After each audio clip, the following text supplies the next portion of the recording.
When it comes to quality sleep, Ashley has you covered with top mattress brands at winning prices and with special financing options available. You can snooze now and pay later. Plus, your mattress purchase helps give the gift of better sleep to children in need and U.S. Special Operations Forces. Visit your local Ashley store or shop online today and make every snooze count. Financing is subject to credit approval. See store or ashley.com for details.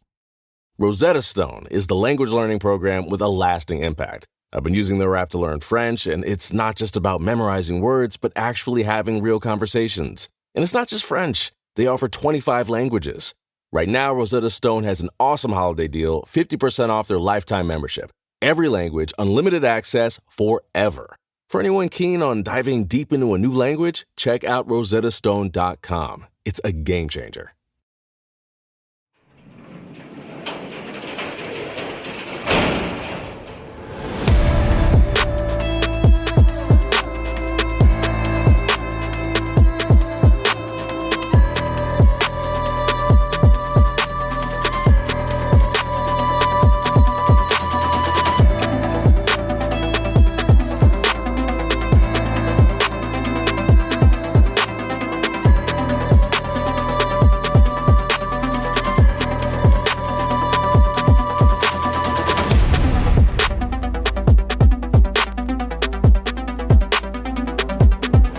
Welcome to True Crime Garage. Wherever you are, whatever you are doing, thanks for listening. I'm your host, Nick, and with me, as always, is a man with a message to Harry Manback. Ladies and gentlemen, the Captain. It's good to be seen and good to see you. Thanks for listening. Thanks for telling a friend.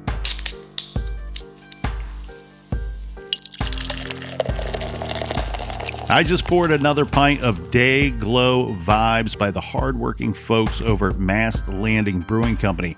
This is a double dry hopped, double India Pale Ale brewed with 4 different kinds of hops. Garage grade 3.5 bottle caps out of 5. And let's give a big cheers to our friends for helping us out with this week's beer run. Yeah, first up we have John O'Leary from Bethel Park, Pennsylvania. And last but certainly not least, we have Jordan Nicholson from Duquesne University in Pittsburgh. Everyone we mentioned, they helped us out with this week's beer fun by going to our website, truecrimegarage.com, and clicking on that pint glass. And for that, we thank you. Yeah, BWERUN Beer Run. If you need more True Crime Garage for your earballs and you want to check out our bonus content off the record, you can do so through the Apple Podcast app. Just hit subscribe. Or now we are officially available. We have partnered with Patreon. So go over to Patreon and search True Crime Garage and check out Off the Record on Patreon. Thank you so much for the love and the support and keeping the lights on. Onward and upward. Cheers, mates. All right, everybody, gather around, grab a chair, grab a beer. Let's talk some true crime. What if it's you?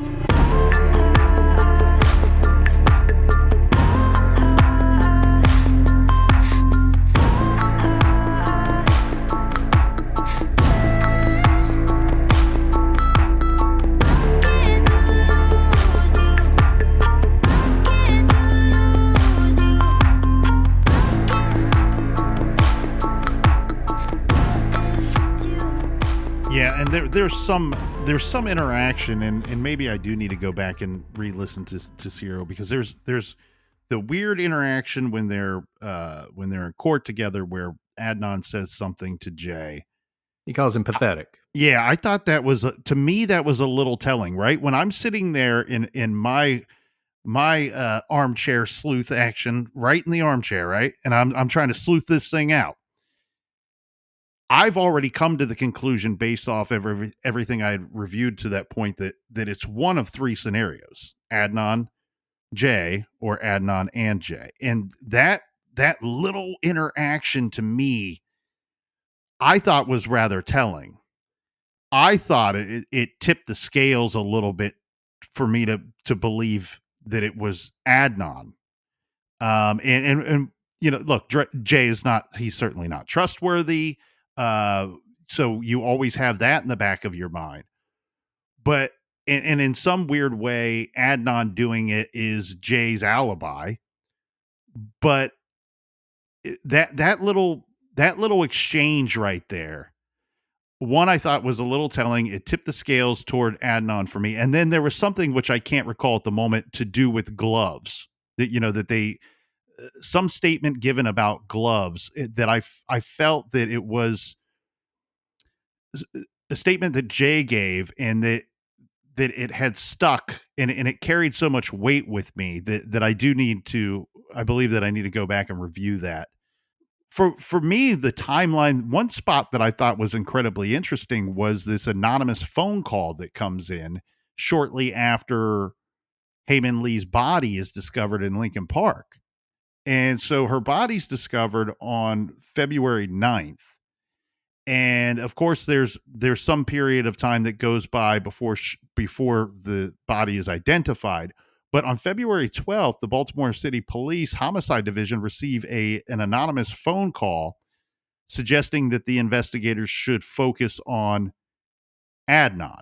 Now, one, do I have that right? And two, could you guys expand on that a little bit for the listeners? Yeah, I'm give me a moment. I'm actually trying to pull up the actual timeline to make sure that's right. But so we talked about a little bit earlier that, they focused on Adnan from the beginning, and this was all about railroading him and this sort of idea about this case. And that's what you hear from some people.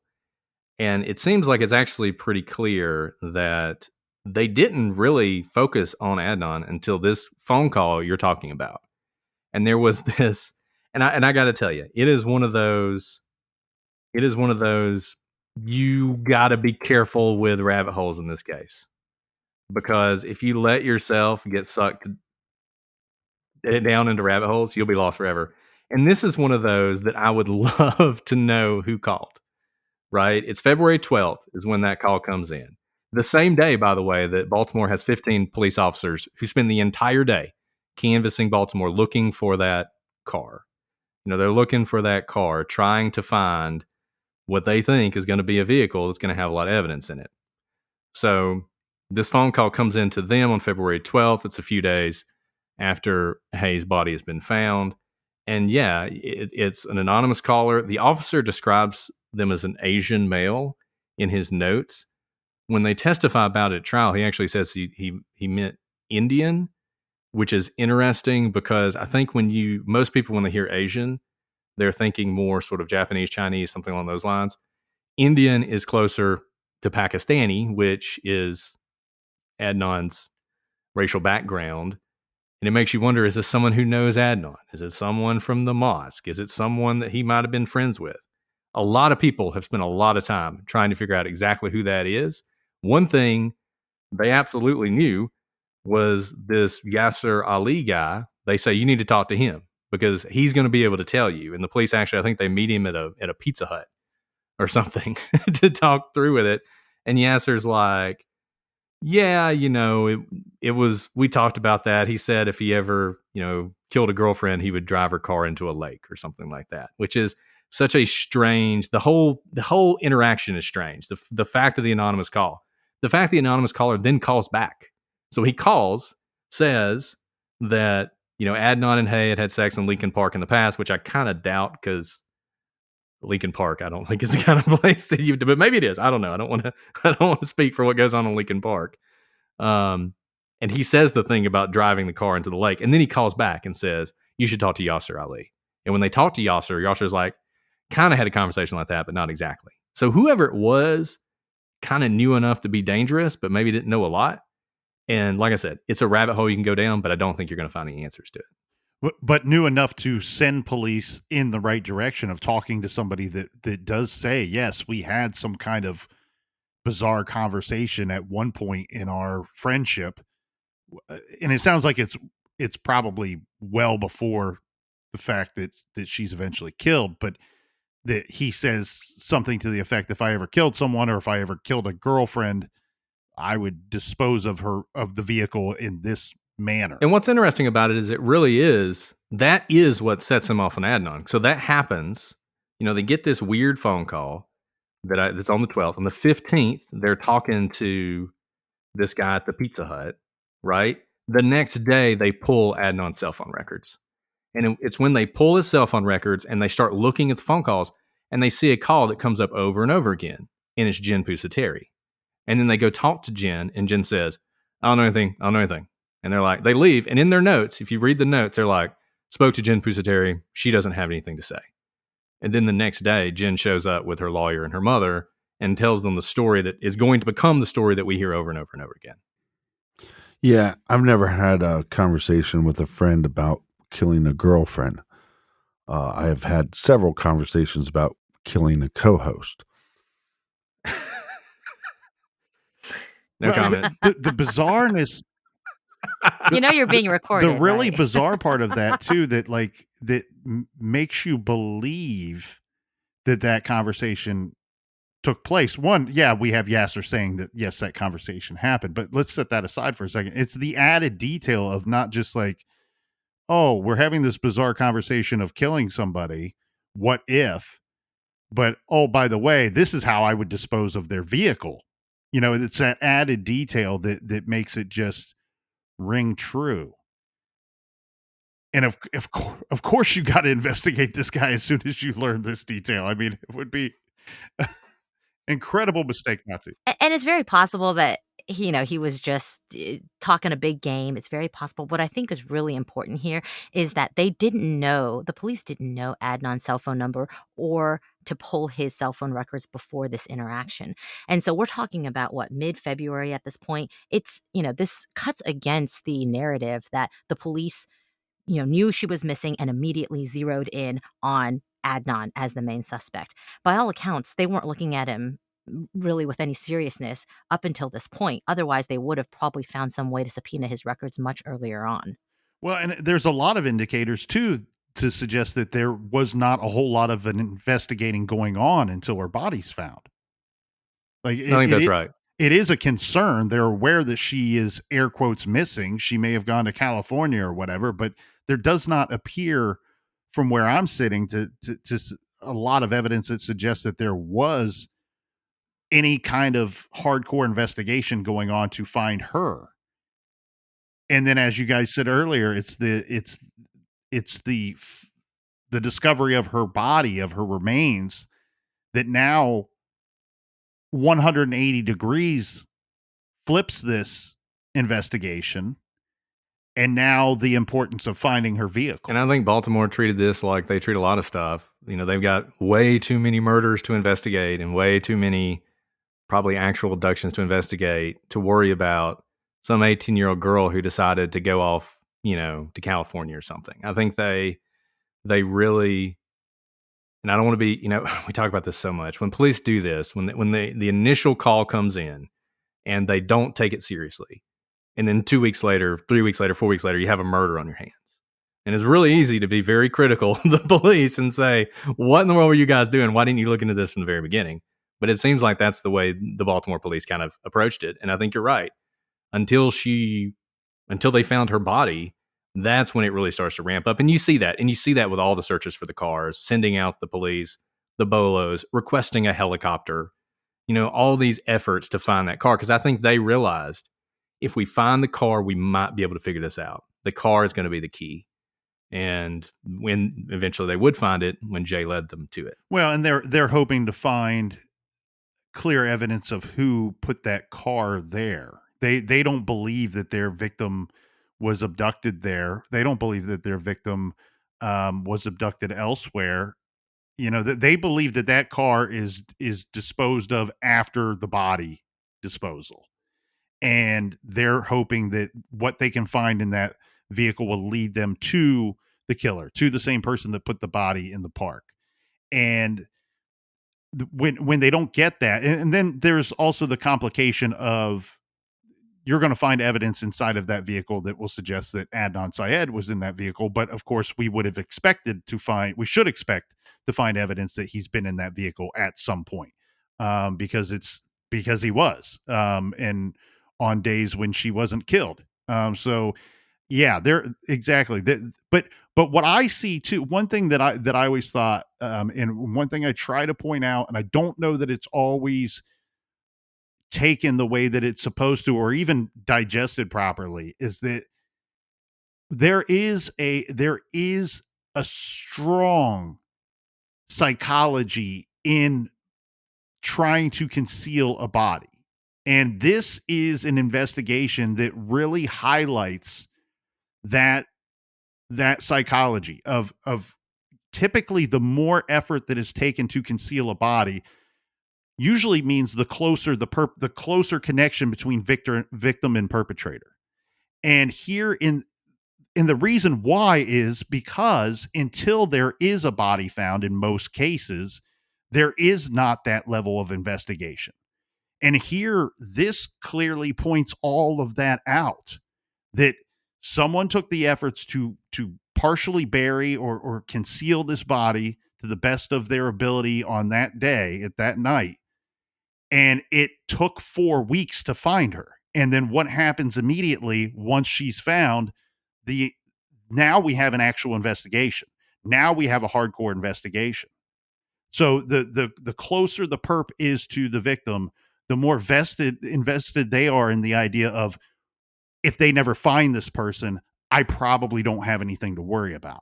Yeah, that's exactly right. We see that, unfortunately, if the victim has a relationship with the perpetrator, there is some attempt to cover the body. Because, if this is a random attack, some random passerby, let's say her car broke down and, some ne'er-do-well happens upon her and they decide to kill her. Why stick around and risk getting caught with a dead body? It's going to take time to drag her body into the woods, even though it's not very far into the woods, to stay there, dig a hole to put her body in there, probably leaving evidence of you behind. If you didn't know this person, because a random attacker is really difficult to find. But if you're going to take the risk of covering someone up, it's likely that there could be ties to you, especially if you're an ex-boyfriend or have any sort of relationship with her. There are going to be people who are populated on the suspect list by mere relation to her, right? Usually family members or anyone close to close to the victim will be on an initial suspect list who has to be cleared by the police. And so it makes sense psychology-wise to cover up that body. And also there's this strange psychology, even if you are the person who is the perpetrator, that it's difficult to look at someone that you've had a relationship with, in this instance, a very close relationship, a love relationship, in fact, of seeing that person, even if you have very, hatred feelings toward them, to leave them exposed and open to the elements when they are dead.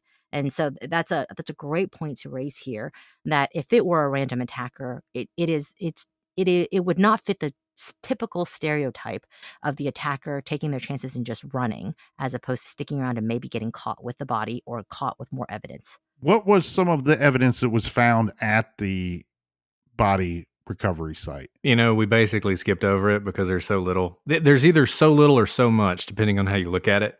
So they found things like bullet casings. They found, which, sometimes, the number of times I've been talking to an officer about a shooting, and they're like, yeah, the first thing we have to do is sort out the bullet casings from this shooting from the bullet casings that were left over from the last shooting and figure out which ones go with this one and which ones go with some other shooting that we didn't investigate.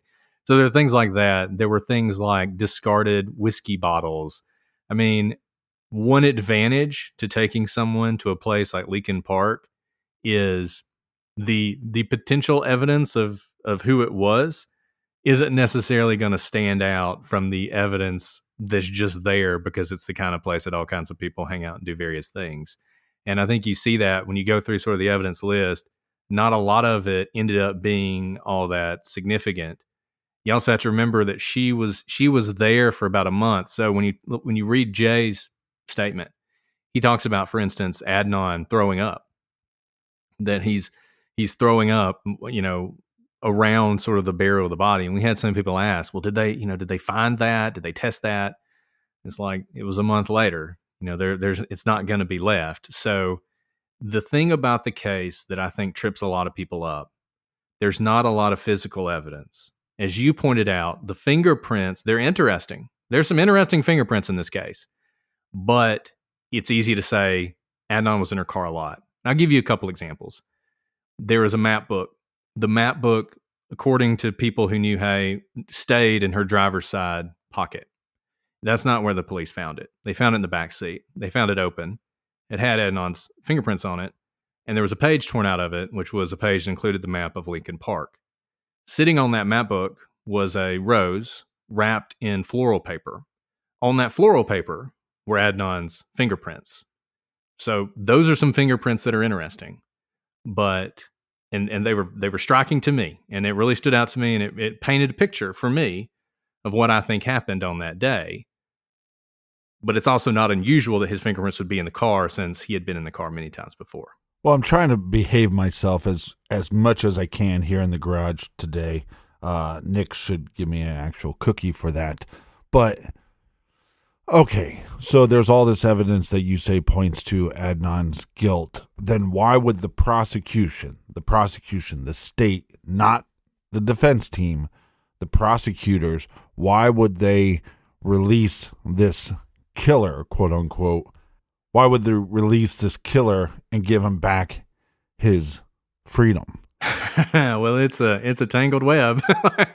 It's okay. So if you go all the way back to the original trial, according to Adnan, he wanted to plead guilty in the first trial, and his attorney, according to him, went to the prosecution, and the prosecution wasn't interested in giving him a deal. First trial ends in a mistrial. Adnan wants to plead guilty again. Once again, the prosecution's not interested in giving him a deal. He goes to trial. He's convicted. All of his sort of appeals are exhausted. Cyril comes along, brings a ton of attention to this case. I mean, makes it maybe the most famous true crime case in the world. You start getting a lot of new money comes in, a lot of new lawyers. They're looking at new things, a couple things that come up. Whether or not Christina Gutierrez, who was his attorney, was ineffective for not following up on Asia McClain, who we haven't even talked about, but Asia McClain wrote a couple letters that said, I saw Adnan Syed at the library around the time that the prosecution had said Hae had already been murdered. And so the argument was, if he's at the library, he couldn't have killed her. The prosecution's theory must be wrong. Therefore, he's innocent. There's a slight problem with that. Even if the prosecution's theory is wrong, Asia left the library shortly thereafter, so he still could have done it. It just means not when the prosecution initially said so. But anyways, good argument. And there was also an argument about the cell phone data. So as we've talked about, there are outgoing calls and incoming calls. Everybody agrees the outgoing calls are good for location. There's a huge debate over incoming calls. Gutierrez never brought that up at trial, and so there was an argument that she was ineffective for that. She should have brought that up. And those two issues, there's much later something called post-conviction review, which can happen if there's new evidence that comes to light, things that you didn't know about before. Initially, the judge who heard the case says, I think she was ineffective. She should have talked to Asia. She should have questioned this cell phone data more. New trial. It gets appealed, and eventually that ruling gets overturned. No new trial. Goes away. So at that point, Maryland passes a couple laws. One of them says that if someone is under 18 at the time they commit a murder and they get a life sentence, that sentence can be reconsidered. This follows along with a lot of Supreme Court precedent that's really questioning whether or not people under the age of 18 should get life without parole or the death penalty. It's the same sort of thing.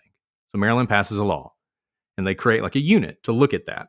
At the same time, the Baltimore police and like their drug testing unit gets in a bunch of trouble. I think it's them. Forgive me if I'm wrong. They gets in a lot of trouble, and it turns out they were doing a really poor job with their drug testing. So Maryland passes a law that says, hey, if it's patently clear that somebody, was innocent or there was major corruption in their case, you can vacate their conviction.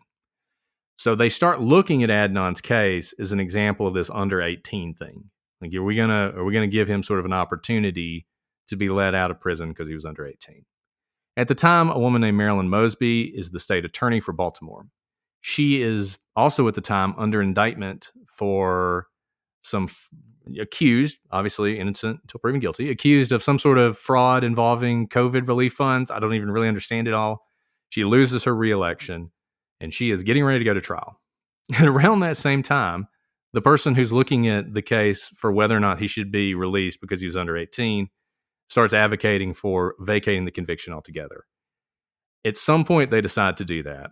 They put together a motion to vacate it, and the whole thing goes haywire. They file the thing. They call Hae's family and basically tell them, hey, look, we know for 20 years we've been telling you it was Adnan Syed, but now we're going to change our mind and say he's not guilty. His case will be vacated on Monday, essentially. They ask for a week. They say, hey, can you give us a week so we can get out there and appear in person and speak to the court about this and about our sister and our daughter? Right. They say no. Uh-huh. Go ahead. Well, I was just going to say, I mean, don't they have to say, here's the evidence against him, but this is why they have to explain away that evidence. They have to explain to the victims and explain to the public why we're releasing this quote unquote killer. And the victim has a right to speak. The victim has a right to appear in court and speak on behalf of their relative. It's a Victims' Rights Act. And a lot of states have them, and they're very important. But they basically say, no, we're not going to let you do that. Her brother lives in California. And instead, they send him a Zoom link 30 minutes before the thing starts. He reads a prepared statement, which if you haven't heard it, is just heartbreaking. His prepared statement is heartbreaking. He reads it, they thank him, they release Adnan. Yeah, it's absolutely heartbreaking, and it's very confusing because they also don't explain anything to the victims or to the public. Correct. There's no evidentiary hearing. There's no opportunity to present testimony. There's no opportunity for the people who are accused of misconduct, including the prosecutor in the case and one of the detectives, to address that. They use some notes the prosecutor wrote, which they interpret to mean one thing, which he has since said they don't mean that. There are so many irregularities in this that you just don't see happen, even in cases that end in an exoneration. Think back to the Michael Peterson case. So the Michael Peterson case, he gets convicted. Dwayne Devers turns out is just completely incompetent. Well, they didn't just release Michael Peterson. They had an evidentiary hearing where they had testimony. They, presented their arguments. And then the judge said, based on the arguments and the testimony, I'm vacating the conviction and I'm releasing Mr. Peterson. And then later on, they entered into a plea. In this case, none of that happened. You're 100% right. And they just, in a whirlwind, they vacate the conviction. Marilyn Mosby goes out and declares that Adnan Syed is innocent. A couple weeks later, they get back the DNA results from Hae's shoes that are inconclusive. It's the best thing you can describe them. There's an unknown touch DNA on her shoes that aren't Adnan's, and for some reason, that means it wasn't him. So they drop the charges. Well, at that point, the brother, young Lee, challenges this, goes up to the Maryland Court of Appeals. Maryland Court of Appeals reverses all of that and says the whole thing was improper. He has an absolute right to appear. He didn't give him that right to appear. We're reversing the dismissal of the indictment. We're reversing the vacation of the conviction. But we're staying that for 60 days if you want to appeal to the Supreme Court. They ask the Court of Appeals to reconsider. They deny it. They've appealed it to the Maryland Supreme Court, and where the case currently stands is the Maryland Supreme Court has continued that stay of the action of the Court of Appeals while it gets the briefing and hears the arguments. And at some point, the Maryland Court of Appeals will decide whether or not to agree with the Maryland Supreme Court will decide whether or not to agree with what the Court of Appeals said or to reverse them. If they reverse them, Adnan will go free and will be free. If they uphold what they did, then we'll be back where he's a convicted murderer, and they'll have to decide what to do going forward from that. And I'll just say to people out there, if you're interested in this case, read the Maryland Court of Appeals opinion, and in particular, read the footnotes, because the footnotes just destroy the motion to vacate.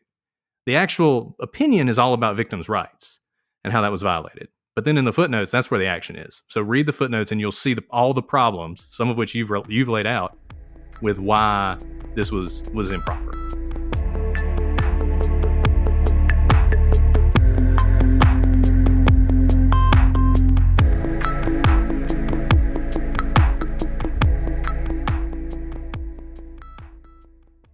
This show is sponsored by BetterHelp. Do you look forward to the holidays? Maybe you struggle with seasonal blues.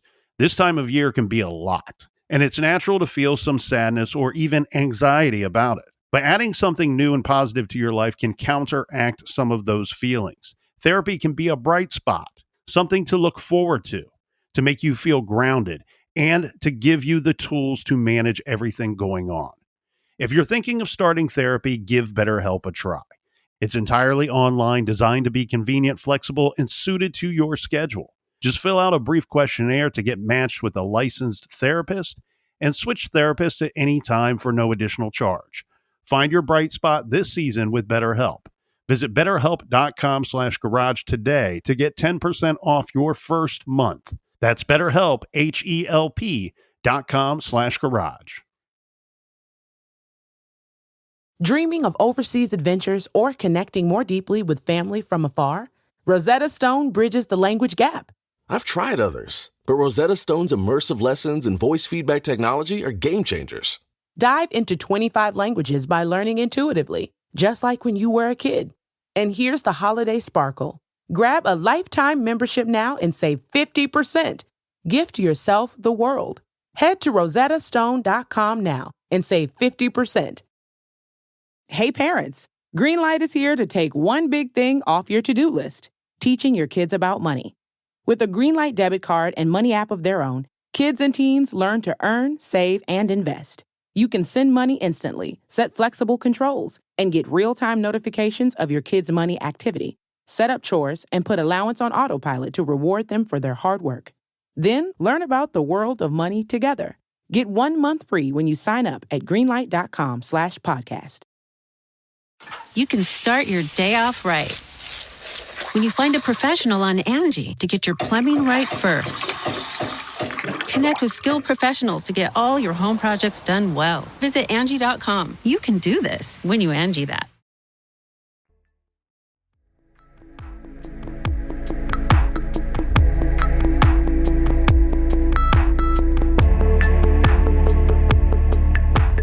Well, it's also, I think, really irresponsible because if I'm Hae Min Lee's brother and I believe that Adnan Syed killed my sister, strangled her, and they did not give me the evidence to understand why they're letting a murderer out, you better get security for that guy. Because I'm coming after him. I just think it's very irresponsible. Not just believe that this guy killed your sister, but being told by the state for 20 years that this guy killed your sister, Right. and then offered no other explanation as to, oh, well, we've changed our minds. Now, Alice, maybe you can help me out with this here. What is a Brady violation, and was there one in this case? Sure. So a Brady violation comes from the Supreme Court, stating in the case Maryland versus Brady that if the prosecution has to turn over, has very stringent discovery obligations, as it should, because it's the investigative body and the evidence is in its hands. It has to turn over all evidence, but not just evidence that the person they've arrested is guilty of the crime. They also have to turn over any evidence that could potentially be used by the defense to argue their side of the story. So in other words, the prosecution doesn't get to pick and choose what type of evidence gets turned over to the defense. They have to turn over everything, including evidence that could be helpful to the defense. And it, that is a very, very serious obligation. In fact, most prosecutors will go above and beyond their discovery obligations just so that they don't even come close to any sort of a Brady violation. They, it's not quite open files, but they will go above and beyond their discovery obligations because what you want to happen in the court of law is you want justice to be done. You want the proper cross-examination to be done because you want ultimately the truth to come out in the day. A lot of people can say that the prosecution, all they want to do is to get another W on the board. Just win. Whoever they've arrested, they want to make sure that they get them convicted. I mean, having practiced in this field, that is the worst. I would say most prosecutors' worst nightmare is to be on the side of having be in violation of any sort of discovery obligation, but even worse, putting someone who is innocent of the crime in prison. That is truly, wakes me up at night and makes me make sure that I go above and beyond all of my obligations to make sure that I am not a player in that sort of a situation. And so, with respect to whether a Brady violation has happened in this case, no, a Brady violation has not happened in this case. Because remember, just because evidence is turned over to the other side, there are ultimately strategy calls for any sort of attorney, defense or prosecution, as to what your story is going to be out there. We've already talked about the problems with witnesses who may have credibility issues, or even stories that may not be backed up by the evidence. And so when evidence is turned over to the defense doesn't just wholesale throw everything at the board. They have to take into account what story is going to be believable in general, believable to a jury, and also what can feed into their narrative of what's going to happen. And so if a defense attorney gets information about a case and they ultimately choose as part of their strategy not to present it as part of the defense, that in itself is not necessarily ineffective assistance of counsel. That in and of itself is not necessarily the defense attorney falling down on the job. And shifting to information that could or could not be Brady violation, just because a piece of evidence could look good for the defense doesn't necessarily mean it rises to the level of a Brady of being Brady material. You know, the courts have said oftentimes it has to be materially it has to materially affect the case, because there is always going to be this incredible amount of information that you can argue should have been in or not. But a lot of that information, as we've talked about in Adnan's case, is going to be ancillary to the actual charges brought here. You know, an investigative file is, you have to draw a boundary somewhere. Otherwise, you know, the amount of information that could come in is not helpful, is duplicative, and could also just merely be confusing if they have nothing to do with the case here. Yeah, and I think when you think about this, not every discovery violation is a Brady violation.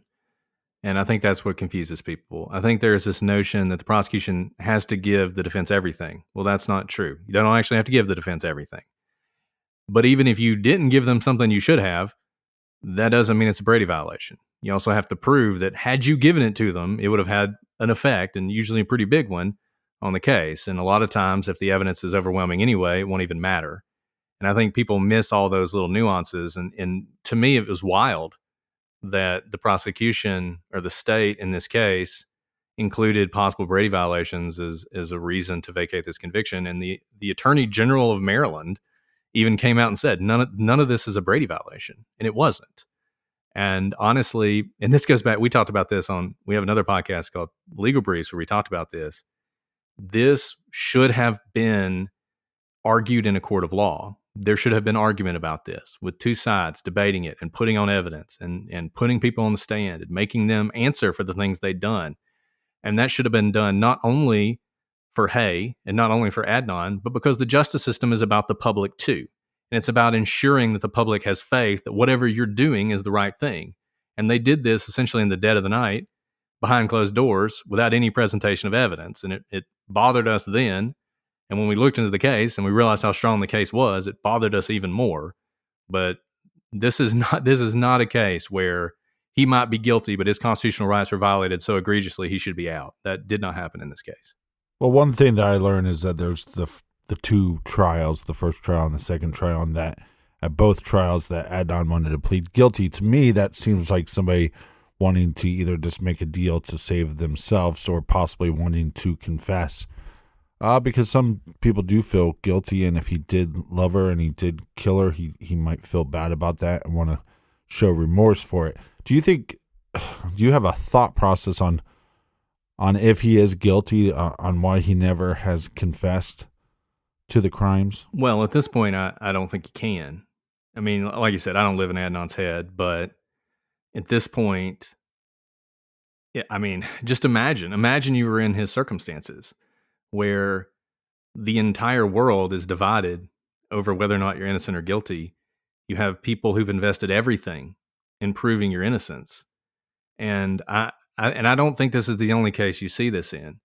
You know, we talked about the Jeffrey McDonald case way back when. And I don't know I don't remember what you guys said about that case, but I feel like you're on the same page as we are. You know, Jeffrey McDonald, Jeffrey is guilty. Jeffrey McDonald, he killed his family. He's so obviously guilty. And yet To this day, he won't admit it. And you have people who will make that argument. If he just admitted it, he could get parole, but he won't admit it. That must mean he's innocent. And like I said, I'm not in his mind and I'm not a psychologist, but I think that ignores some pretty strong psychology when you think that's true. I think it was much easier for Adnan when he's, 18 and being charged with murder and the trial's about to happen to plead guilty at that point, get a whatever sentence he would get and move on with his life. Now his entire being is wrapped up in being wrongfully convicted. Well, and that's what he wanted.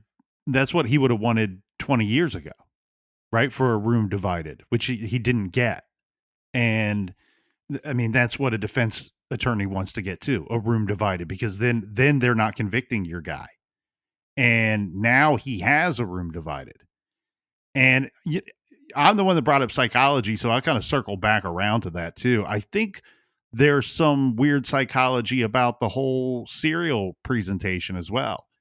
And I don't think it's intentional on their behalf. I think it's just human nature.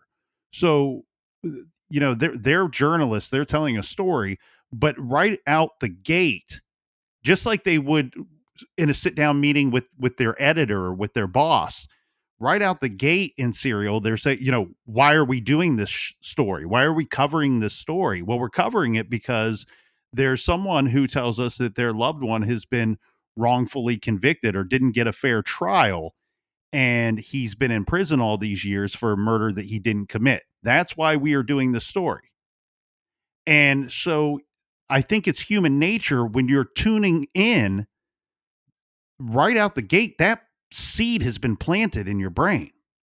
And as you continue to listen and as you continue to invest your time in listening to this story, that seed has already been planted that, well, they're doing the story because he's innocent, wrongfully convicted. And I'm now continuing to listen and giving that more weight and credibility on some weird psychology, human nature level, because that seed has been planted a long time ago. Look, I think group dynamics happen all the time. They happen in courtrooms too. They happen with juries. You have 12 people. You get into a jury room. I've never served on a jury. I wish I could. But you can imagine if you take that first vote and 11 people say guilty and you're the only one saying innocent, maybe you spend the whole time trying to prove everybody else wrong, or maybe you start to reconsider, why these people that you've spent some time with and gotten to know and all seem like normal, rational people think the person's guilty. And there's nothing wrong with that. That's actually one of the ways it's supposed to work. It's supposed to make you question your own sort of preconceived notions. But I think when it comes to podcasts, and I think it's important to remember this, we try to remember it. It's hard to do. There is always going to be a strong group dynamic of we all want to be in this together. We all want to be cheering for the right side. And I think you saw that with Serial. It very effectively made you want to cheer for Adnan. And maybe by the end, you weren't cheering for him anymore and you'd sort of gone your own way. But very much, there weren't that many people who listened to Serial and were like, I have no idea. There weren't that many people. It was either you strongly felt like he was guilty or you strongly felt like he was innocent. And Serial very effectively did that. And it's really hard to get out of that kind of group mentality. And that psychology, I think, is absolutely there. Well, and for me, I know a lot of people were really infatuated with this case and really have stuck with it and followed it since the first time they listened to Serial. I did not. I very much enjoyed the podcast, but I kind of moved on. There's other cases that piqued my interest. And, oh, by the way, we're kind of doing a show about a new case every week too. So I had other things to focus in on.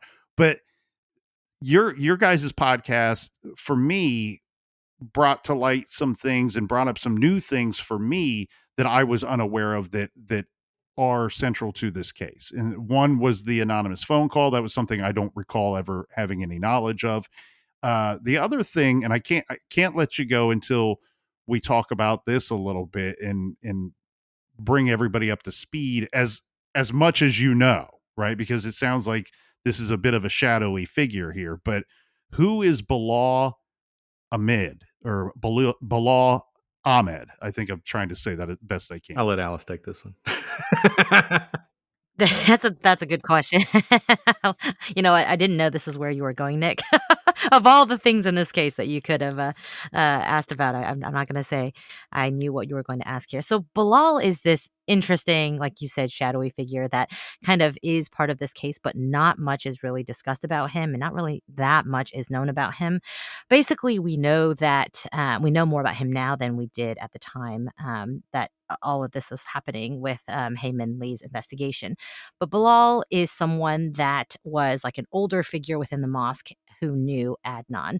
And interestingly enough, we know that Adnan's parents didn't have a cell phone for him, whether he was not allowed to or what have you. He didn't have a cell phone that was paid for by his parents. But we know that Bilal basically opened up a cell phone account under his own name for Adnan. And that's the cell phone we've been talking about here, the one that he left with Jay, all the cell phone pings we're talking about. That cell phone bill is actually opened under Bilal's name. And apparently he had opened this phone account up for Adnan. The day Was it before. the day before, Brett? I think the day before that Hae goes missing. And so, of course, he's going to be an interesting figure here because the cell phone is, you know, activated essentially right before Hae disappears and is murdered. And also, like, who is he? Why is he getting a cell phone for Adnan, who is a teenager at this time? Bilal is an older man. And then, you know, fast forward many years, Bilal has since been in trouble with the law himself with kind of sexual improprieties with minors as well. Is Yeah, it it was minors? minor boys. And he was he was a dentist. So he was taking advantage of boys basically who he would give them nitrous oxide and then sexually abuse them. So he's obviously, he hasn't kept his nose clean, and those are some very serious allegations that have been brought against him. But you don't see him discussed that much. We talk about him a bit, but he's an interesting figure just because of his relationship with Adnan, in that he provided the cell phone that is central to a lot of the evidence that we've been discussing. The problem with him is in he's this like a case. black hole. If you get near him, it's not a rabbit hole, it's a black hole, and you get sucked into it and you can never get out because he is such a shady individual. He is a criminal. He is a sexual predator of young boys. Yet he's also friends with Adnan. He's opening up this cell phone for him. There are a lot of people who go a lot of different ways with him, but the problem is you can speculate. Well, maybe he did it. Maybe, and we mentioned this in one of our episodes. Maybe he abused Adnan and Hae found out about it, and so he had to kill her to silence her. Okay. I mean, that's a great screenplay, but there's literally no evidence of that whatsoever. We have Hae's diary, and she wasn't shy about writing in it. Doesn't say anything like that. You've got maybe Bilal did it for other reasons. Maybe he was doing it for Adnan. And so, but once again, other than Bilal sort of being a bad guy, there's just no real evidence of it. And we talked about him, but we tried to just talk about him in general because we didn't want to get sucked into that black hole. I mean, this case is one of those cases, and you guys see them too, and y'all do an amazing job. I don't know how you do it. I don't know how y'all keep your series so short because, we talked about this one for 14 episodes and could have done more. But if you were doing an entire show on the Adnan Syed case, you probably could talk a lot about Bilal. We tried to avoid that. Which I think was smart because, like you said, it's a black hole. It's not, I don't even think I brought him up because I wanted to point out that, once again, that you are bringing something new to the table for some of the people with their understanding of this case. And so I really only brought him up for that reason. But like you said, he's a black hole because then the problem, if you want to go and make the giant leap that Adnan didn't do this, or that Jay didn't do it, or the two didn't do it together, for it to be anybody else, then you have to also believe that Jay, for whatever weird, inconceivable reason, would lie to police saying he helped bury a body when he didn't, and face severe criminal charges off of that statement. it when you talk about rhyme or reason, we don't have either with that idea that somebody else could have done it. And then, oh, by the way, this guy also admitted to burying a body that he had nothing to do with. And I think that's such an important point. And it goes back to what you said about there are three real possibilities here. You can never forget the giant conspiracy theory that you have to buy into hanging over here, where the Baltimore police are somehow a bunch of bumbling idiots, frankly, because we all know the Baltimore police do a lot of really stupid things, but also have managed to build this amazing conspiracy that involved Jay and Jen for no reason. Jay and Jen, they're not covering for themselves. They're just framing Adnan because they were forced to do so.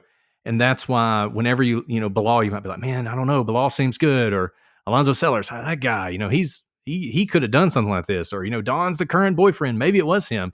But that hangs there just over you the whole time. And for me, it's the reason that, we talk about the difference between reasonable doubt and any doubt. It's something that's important in the court system. And when I look at this case, it is just, I feel it so much, because there are times where I'm sitting around and I'm like, well, I guess something could have happened. Maybe something happened so that Adnan didn't do this. It's hard for me to figure out what it is, but maybe, and then I'm like, but no, that actually is completely unreasonable because of all the things that would have to be true for that to be a fact. And I think you're 100% right. You just keep coming back to that. It can't be the case that Jay is not involved in this at all. It just can't be the case. And for it to be any of those other people, that's what you'd have to believe. Well, I think people put so much weight on whether Jay Wilds is lying or not, and we know he's a liar, but does that mean he's lying about everything? But the wrench in this becomes Jen, because she doesn't seem like she's a liar, and somehow she knows this story before Jay even tells this to the cops, before there's a deal made. She does, and people forget about her, and they forget about her a lot, or they ignore her, and I think there's a reason for that.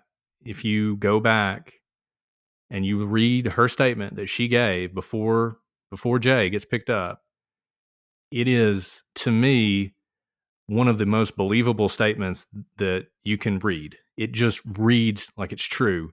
And people point out, well, yeah, but it's all hearsay. She didn't see anything. She just heard it from Jay. That's true.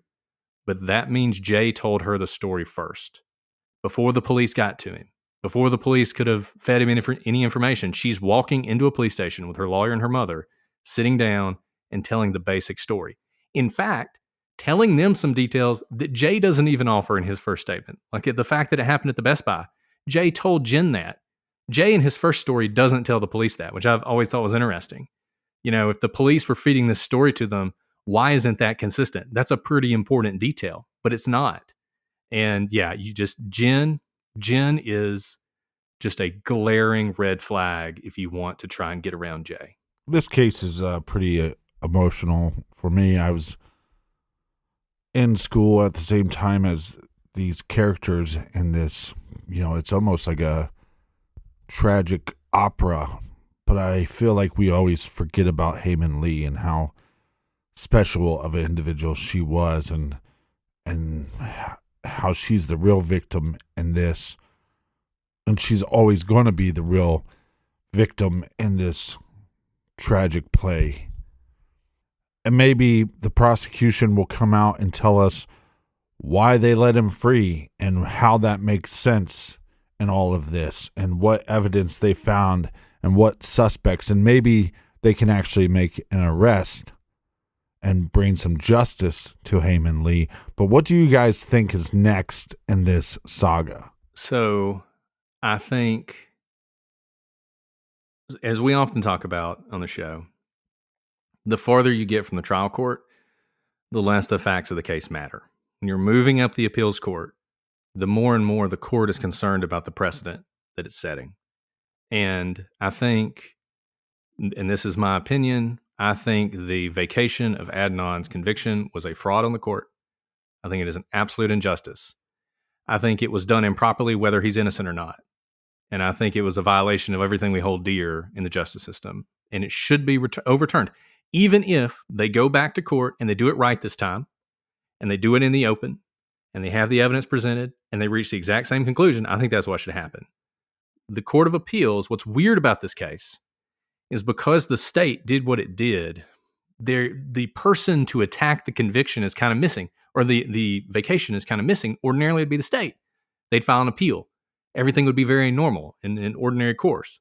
But in this case, you had the victim's brother, who has to stand in for Hae and has to speak for her. And if there is one hero in this story, it's young Lee, who to this day has not stopped fighting for his sister, despite immense pressure to do so. He steps in and challenges this on the basis of victims' rights. And unfortunately, in this country, and it's this way for a lot of really good, important reasons, people who are accused of crimes have all kinds of rights. People who are victims of crimes often don't. And the states have tried to remedy that by passing laws, but a lot of times they don't have teeth. And young Lee, using one of those laws, has challenged this. The Court of Appeals, I think they looked at this case, and like I said, if you read those footnotes, you see it. They saw a massive injustice. And they undid everything that had been done up to this point. The Supreme Court of Maryland, when they think about this, though, they have to consider all the other cases. They have to consider things like standing, which nobody wants us to get into because it's so boring. They have to consider how broad the victims' rights statute should be. And I kind of wonder if they wash their hands of the case is not quite right, but basically say the standing doctrine and the victim's right doctrine is not broad enough to do this, to overturn this vacation. This just not the way you can do it.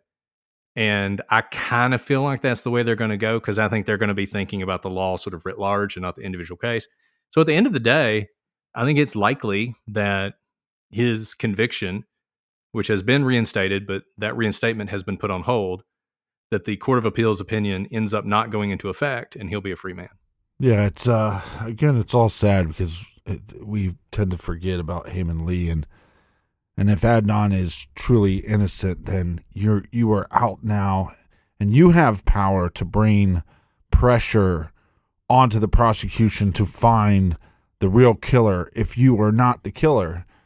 And we see this in other cases where people say, once I get out free, I'm going to work to get justice for the victims, and they seem to never do that. It's very depressing, all of this. I'm just so depressed about what Bret said. I don't know if I can add more to that.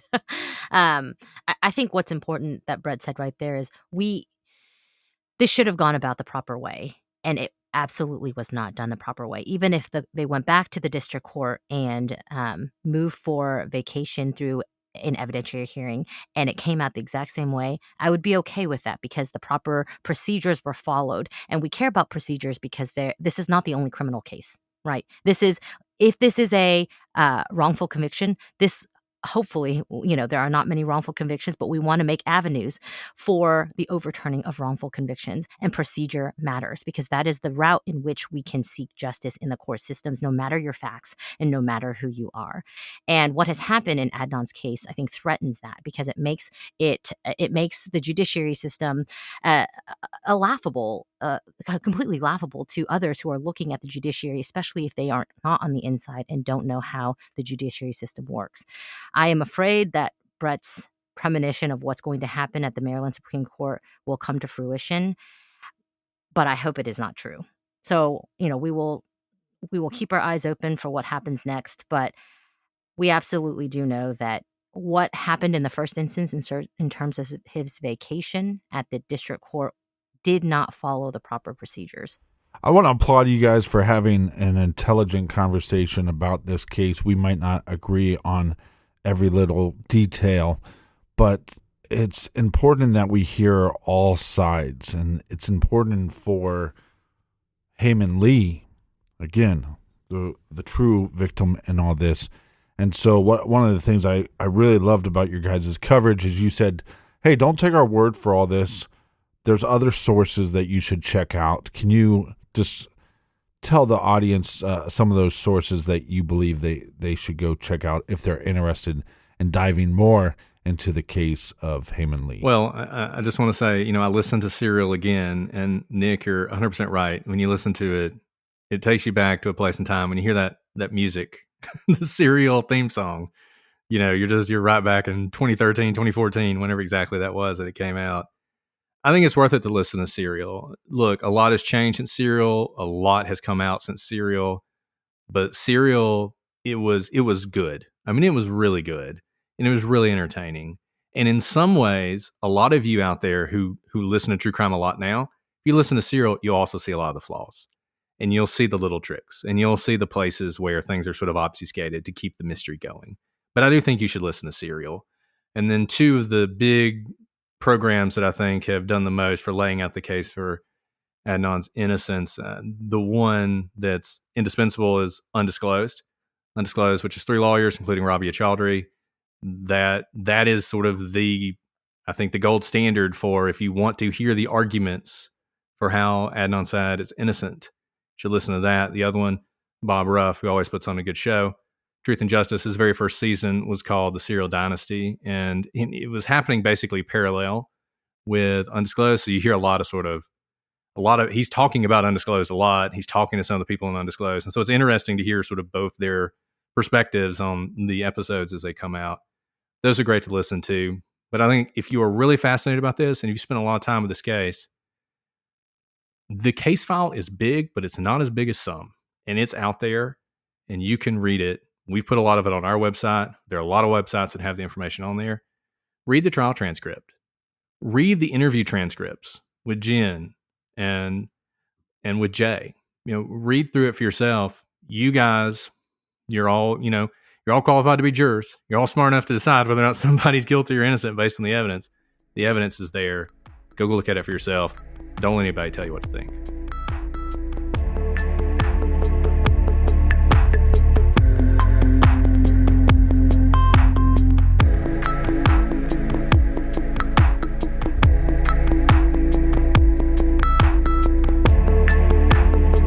Want to thank everybody for joining us here in the garage. Colonel, do we have any recommended reading for the beautiful listeners? Now, Captain, I know that we have recommended this one before, but it's a great read, and the story shares some unfortunate similarities with the Hae Min Lee case. So this week we are recommending Little Crazy Children by a longtime friend of the show, James Renner.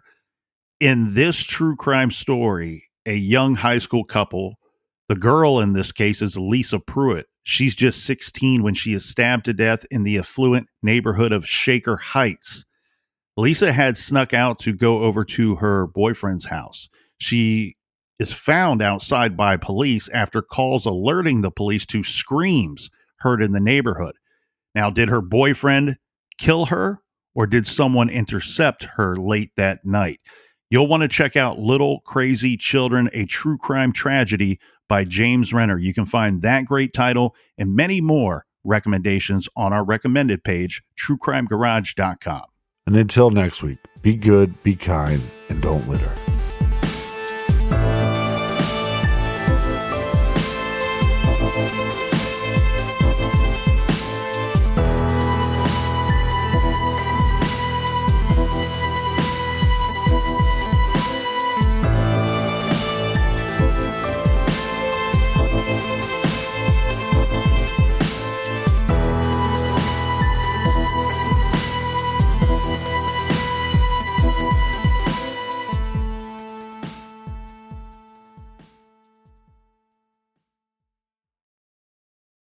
Hey parents, Greenlight is here to take one big thing off your to-do list, teaching your kids about money.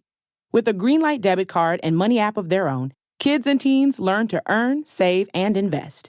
You can send money instantly, set flexible controls, and get real-time notifications of your kids' money activity. Set up chores and put allowance on autopilot to reward them for their hard work.